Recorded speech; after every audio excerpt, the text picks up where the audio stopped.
ಕನ್ನಡ ನಾಡು, ಇದು ಕನ್ನಡಿಗರ ನಾಡಿಮಿಡಿತ. ಕಾರ್ಯಕ್ರಮ ಮಾಡ್ತಾ ಇದ್ದಾರೆ. ಯಾವ ಪುರುಷಾರ್ಥಕ್ಕೋಸ್ಕರ ಮಾಡ್ತಾ ಇದ್ದಾರೆ? ರಾಜ್ಯದಲ್ಲಿ ಯಾರು ಮುಖ್ಯಮಂತ್ರಿ ಅಂತ ಯಾರಿಗೂ ಗೊತ್ತಿಲ್ಲ. ಮುಖ್ಯಮಂತ್ರಿ ಯಾರು ಅಂತ ಕೇಳಿದ್ರೆ ಮಾಧ್ಯಮದವರಿಗೆಲ್ಲ ನೀವು ಯಾರು ಏಜೆಂಟು ಅಂತ ಪತ್ರಿಕೆಯವ್ರನ್ನೆಲ್ಲ ಅವ್ರ ಮೇಲೆ ರೇಗುವಂತದ್ದು ಎಲ್ಲ ಮಾಡ್ತಾ ಇದ್ದಾರೆ. ಒಂಥರ ಫ್ರಸ್ಟ್ರೇಷನ್ ಆಗ್ಬಿಟ್ಟಿದೆ ಅವ್ರಿಗೆ. ಅಲ್ಲಿ ಡಿ.ಕೆ. ಶಿವಕುಮಾರ್ ನಾನೇನು ದೆಹಲಿಯಲ್ಲಿ ಹೋಗಿ ಗಾಳಿ ಕುಡಿಯಕ್ ಹೋಗಿದ್ನ, ರಾಜಕೀಯ ಮಾಡಕ್ಕೆ ಬಂದಿರೋದು ಅಂತ. ಇಲ್ಲಿ ಮಹದೇವಪ್ಪ 5 ವರ್ಷ ಸಿದ್ದರಾಮಯ್ಯನವರೇ ಅಂತಾರೆ. ಅಂದ್ರೆ ಯಾವ ಸಾಧನೆಗೋಸ್ಕರ ನೀವು 1000 ದಿನಗಳನ್ನ ಕಂಪ್ಲೀಟ್ ಮಾಡಿದ್ರಿ? ಕರಾಳ ದಿನಗಳು. ಈ 1000 ದಿನಗಳೇನಿದೆ ಕರಾಳ ದಿನಗಳು. ಒಂದ್ ಕಡೆ ರೇಷನ್ ಕಾರ್ಡ್ ಅನ್ನ ರದ್ದು ಮಾಡಿದಿರ, ಒಂದ್ ಕಡೆ ಬಗರಕುಂ ಸಾಗುವಳಿ ಜಮೀನನ್ನ ರೈತ ಯಾರಿಗೂ ಕೊಡ್ತಾ ಇಲ್ಲ, ಒಂದ್ ಕಡೆ ಕಾಂಟ್ರಾಕ್ಟರ್ಗಳು ಆತ್ಮಹತ್ಯೆ ಹಾದಿ ಹಿಡಿದಿದ್ದಾರೆ. ಇದು 80% ಕಮಿಷನ್ ಹೊಡಿತಾ ಇದ್ದಾರೆ.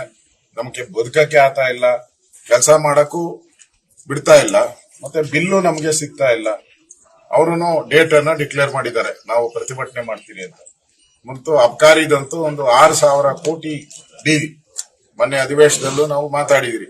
6,000 ಕೋಟಿ ರಾಹುಲ್ ಗಾಂಧಿಗೆ ಹೋಯ್ತಾ, ಸಿದ್ದರಾಮಯ್ಯಗೆ ಹೋಯ್ತಾ?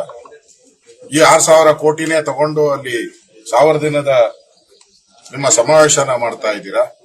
ಒಂದ್ ಕಡೆ ರೈತರ ಆತ್ಮಹತ್ಯೆ, ಇನ್ನೊಂದ್ ಕಡೆ ಅಧಿಕಾರಿಗಳು ಸರಣಿ ರೀತಿ ಆತ್ಮಹತ್ಯೆಗಳನ್ನ ಮಾಡ್ಕೊಂತ ಇದ್ದಾರೆ. ಆಸ್ಪತ್ರೆಗಳಲ್ಲಿ ಔಷಧಿ ಇಲ್ಲ.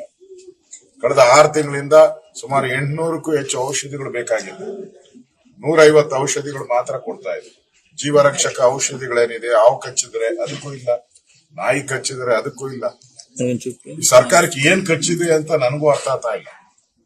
ಆ ರೀತಿ ಒಂದು 1000 ದಿನಗಳನ್ನ ಆಚರಣೆ ಮಾಡ್ತಾ ಇದ್ದಾರೆ. ಸರ್ಕಾರ ಬಂದಾಗಿಂದನೂ ಕೂಡ ಅಧಿಕಾರದ ಕಿಚ್ಚಾಟ, 80% ಕಮಿಷನ್ ಅನ್ನ ಲೂಟಿ ಹೊಡೆದಿರೋ ಆಪಾದನೆಯನ್ನ ಸರ್ಕಾರ ಎದುರಿಸ್ತಾ ಇದೆ. ಈಗಾಗಲೇ ಒಬ್ಬ ಮಂತ್ರಿ ರಾಜೀನಾಮೆ ಕೊಟ್ಟಿದ್ದಾರೆ, ಇನ್ನೊಬ್ಬ ಮಂತ್ರಿ ರಾಜೀನಾಮೆ ಕೊಡ್ಬೇಕು, ಅಬ್ಕಾರಿ ಮಂತ್ರಿ. ಅದಕ್ಕೆ ಹೋರಾಟವನ್ನ ನಾವು ಮಾಡ್ತಾ ಇದ್ದೀವಿ. ಸರ್ಕಾರದ ಯೋಜನೆಗಳೇನಿದೆ ಅದೆಲ್ಲಾನು ಕೂಡ ನರೇಂದ್ರ ಮೋದಿ ನೇತೃತ್ವದಲ್ಲಿ ಮೊನ್ನೆನೂ ಕೂಡ ಬಜೆಟ್ ಅಲ್ಲಿ ರೈತರಿಗೆ ಒಳ್ಳೇದಾಗುವಂತ ಕೆಲಸವನ್ನ ಮಾಡಿದ್ದಾರೆ. ಯಾರೋ ಕೆಲವರೆಲ್ಲರೂ ಕೂಡ ಕಮ್ಯುನಿಸ್ಟ್ ಪ್ರೇರಿತವಾಗಿ, ಕಾಂಗ್ರೆಸ್ ಪ್ರೇರಿತವಾಗಿ ಹೋರಾಟಗಳನ್ನ ಮಾಡಿದ್ರೆ ಅದಕ್ಕೂ ನಮ್ಗೆ ಸಂಬಂಧ ಇಲ್ಲ. ಕೇಂದ್ರ ಸರ್ಕಾರ 6,000 ಹಣ ಕೊಡ್ತಾ ಇದಾರಲ್ಲ ಪ್ರತಿ ರೈತನಿಗೂ. ಹಿಂದೆ ಇತ್ತ ಈ ಯೋಜನೆ. ಬಸವರಾಜ ಬೊಮ್ಮಾಯಿ ರೈತರ ಮಕ್ಕಳಿಗೆಲ್ಲ ವಿದ್ಯಾನಿಧಿ ಅಂತ ಸ್ಟಾಪ್ ಕೊಟ್ಟಿದ್ರು, ಅದನ್ನ ಸ್ಟಾಪ್ ಮಾಡಿದ್ರು. ಅದನ್ನೇನ ಕೇಳ್ತಾ ಇದಾರೆ ಯಾರನ್ನ ರೈತರು?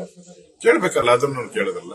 ಈಗ ರಸಗೊಬ್ಬರ ಎಲ್ಲ ಕಡೆ ಕಾಳೆ ಸಂತೆಯಲ್ಲಿ ಮಾರಾಟ ಆಗ್ತಾ ಇದೆ, ಎಲ್ಲ ಕಡೆ ಸೀಸ್ ಮಾಡ್ತಾ ಇದ್ದಾರೆ. ಕೋಟಿ ಕೋಟಿ ರಸಗೊಬ್ಬರಗಳನ್ನ ರಾಜ್ಯ ಸರ್ಕಾರನೇ ಕುಮ್ಮಕ್ನಿಂದ ಎಲ್ಲ ಕಡೆ ಬ್ಲಾಕ್ ಮಾರ್ಕೆಟ್ ಅಲ್ಲಿ ಹೋಗ್ತಾ ಇದೆ.